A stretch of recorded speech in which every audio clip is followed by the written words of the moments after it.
আমরা এতটুকু বুঝেছি আমাদের নির্বাচনী ইশতেহারে 5 বছরে 1 কোটি নতুন কর্মসংস্থানের প্রতিশ্রুতি দিয়েছে বিএনপি। তবে গ্যাস বিদ্যুতের তীব্র সংকট, বিদেশি বিনিয়োগে মন্দা ও কারখানা বন্ধে নতুন অনিশ্চয়তায় কর্মসংস্থানের বাজার।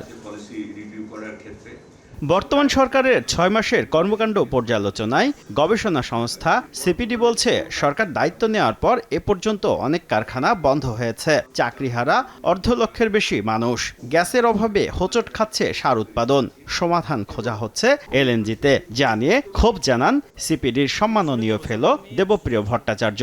আমাদের দীর্ঘমেয়াদী বিভিন্ন ধরনের চুক্তির মাধ্যমে আমরা মধ্যপ্রাচ্য থেকে বা অন্যান্য জায়গা থেকে যদি এলএনজি বা অন্যান্য তেল আমদানি করার চুক্তি করতে পারি, তাহলে সেটা নিঃসন্দেহে একটা ভালো হয়।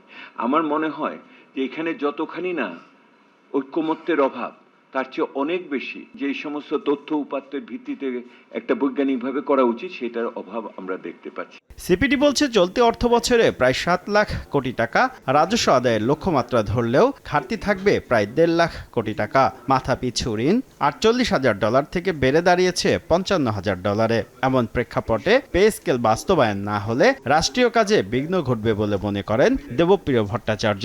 প্রথমে একটা মহার্ঘ ভাতা দিয়ে দিতে পারতো 20-25%।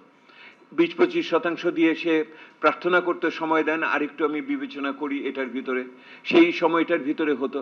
এখন আপনি যেখানে নিয়ে এসছেন, এখন তো বড় কিছু করা ছাড়া আপনার উপায় থাকবে না। তবে কৃষকদের সুদসহ 10,000 টাকা পর্যন্ত কৃষি ঋণ মওকুফ, লাইফলাইন গ্রাহকদের জন্য বিদ্যুতের দাম বৃদ্ধির সিদ্ধান্ত প্রত্যাহারকে জনবান্ধব বলছে সিপিডি। তবে আইন প্রয়োগে সরকার জিরো টলারেন্স এর কথা বললেও এখনো পরিস্থিতি সন্তোষজনক নয় বলে মূল্যায়ন সিপিডির। এই মুহূর্তে সরকারের চেয়ে প্রধানমন্ত্রী বেশি জনপ্রিয়। শুভ খান, সময় সংবাদ, ঢাকা।